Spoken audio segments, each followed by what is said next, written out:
जो लोग युद्ध विराम से नाराज है और पाकिस्तान को हमेशा के लिए मिटा देने के लिए उतारू हो रहे हैं, उसके लिए इसी कथा में संदेश छुपा है। आप पीएम मोदी की भलाई की इच्छा को जरूर देखिए, लेकिन पाकिस्तान की दुर्योधन जैसे जिद को भी ध्यान में रखिए, जो कि अपने विनाश के लिए दुर्योधन की तरह खुद ही बेचैन हो रहा है।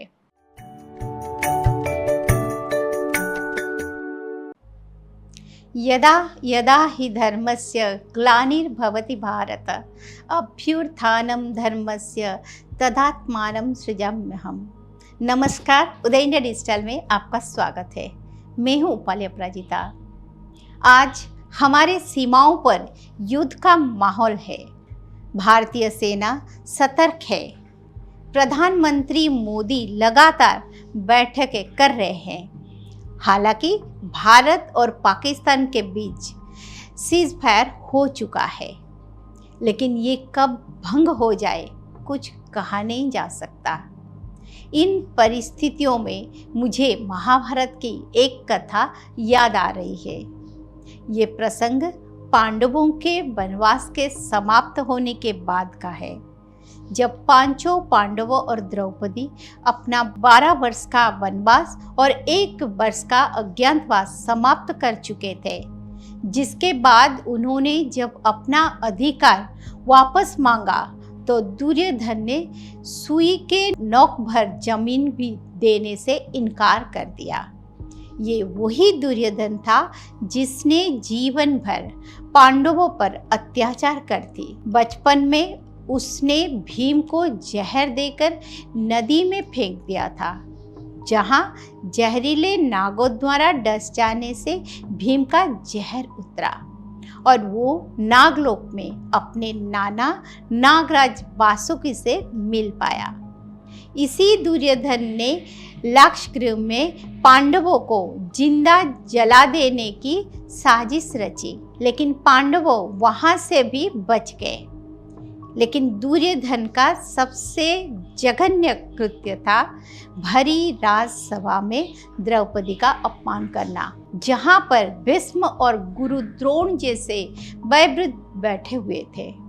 उस सभा में द्रौपदी को बालों से पकड़कर घसीटा गया, उसके वस्त्र हरण की कोशिश की गई, जिसे भगवान श्री कृष्ण ने अपनी दैवीय शक्तियों के माध्यम से बहुत ही मुश्किल से रोका।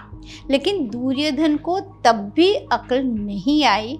वो देख चुका था कि स्वयं ईश्वर अपने समस्त शक्तियों के साथ पांडवों के साथ है, लेकिन बुराई की शक्ति से लैस दुर्योधन अपना विनाश नहीं देख रहा था। उसके अत्याचार अपनी सीमाएं लांघ रहे थे। वनवास के दौरान भी दुर्योधन ने जयद्रथ के द्वारा द्रौपदी की हरण की कोशिश की। दुर्वासा ऋषि के जरिए पांडवों को श्राप दिलवाने का षड्यंत्र रचा। पांडव महाशक्तिशाली थे। वरिष्ठ पांडव स्वयं धर्मराज युधिष्ठिर थे, जिनके नेतृत्व में पांडवों ने ताकत पर होते हुए भी दुर्योधन के सभी जुल्म को हंसते हंसते सह लिया। लेकिन द्रौपदी के मन की व्यथा कौन जाने। उस राज महिषी को तो दुर्योधन के कारण बार बार अपमान का सामना करना पड़ा। पहले दुशासन द्वारा चीरहरण की कोशिश, फिर वन में जयद्रथ द्वारा जबरन उठाकर रथ पर बिठाकर अपहरण करने का प्रयास, फिर अज्ञातवास के दौरान विराट राज के सेनापति कीचक द्वारा द्रौपदी से शारीरिक दुर्व्यवहार।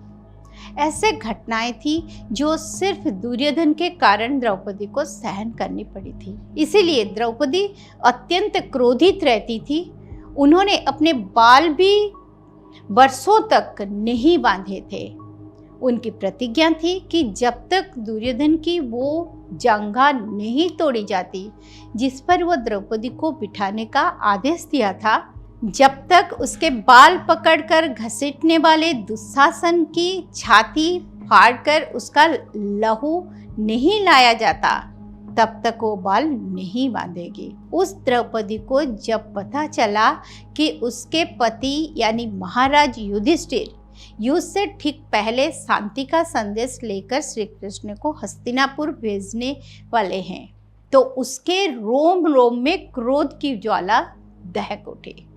दरअसल वनवास के लौटने के बाद दुर्योधन द्वारा राज्य लौटाने मनाही सुनने के बाद पांडव पक्ष ने युद्ध की पूरी तैयारी कर ली, लेकिन धर्मराज तो आखिर धर्मराज ही है, वो दिल से कभी युद्ध नहीं चाहते। इसीलिए उन्होंने आखिरी कोशिश के तौर पर शांति का संदेश लेकर श्री कृष्ण को दूत बनाकर हस्तिनापुर भेजने का फैसला कर लिया। हालांकि पांडव पक्ष से कोई भी शांति का संदेश भेजने की पक्ष में नहीं था, लेकिन युधिष्ठिर आखिर कोशिश छोड़ना नहीं चाहते थे।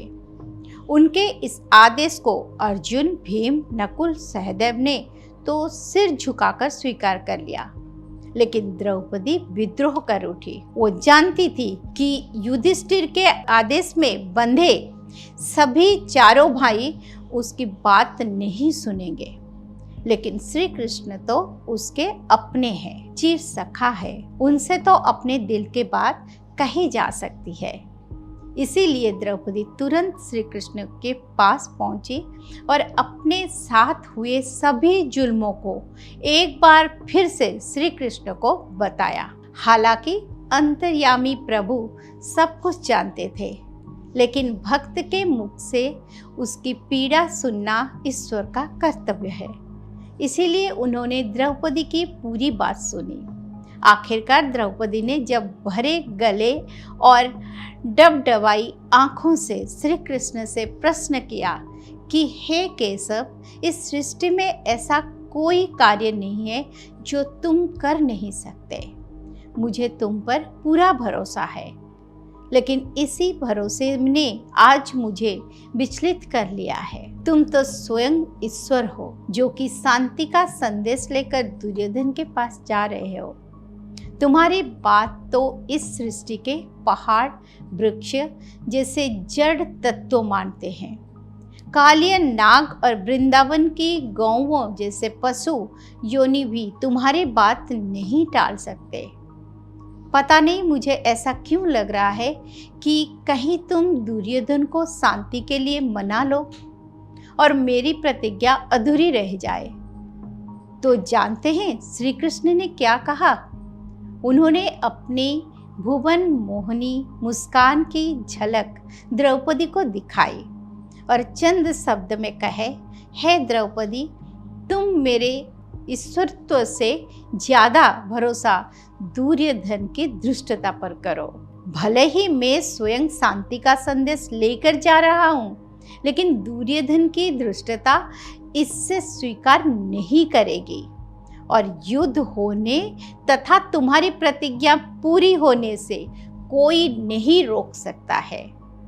तब जाकर द्रौपदी के मन को सांत्वना मिली और इतिहास साक्षी है कि जैसा श्री कृष्ण ने कहा था वैसा ही हुआ।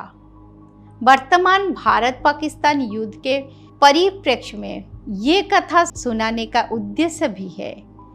जो लोग युद्ध विराम से नाराज है और पाकिस्तान को हमेशा के लिए मिटा देने के लिए उतारू हो रहे हैं, उसके लिए इसी कथा में संदेश छुपा है। आप पीएम मोदी की भलाई की इच्छा को जरूर देखिए, लेकिन पाकिस्तान की दुर्योधन जैसे जिद को भी ध्यान में रखिए, जो कि अपने विनाश के लिए दुर्योधन की तरह खुद ही बेचैन हो रहा है। कथा के पीछे के संदेश को समझिए। जय श्री कृष्ण।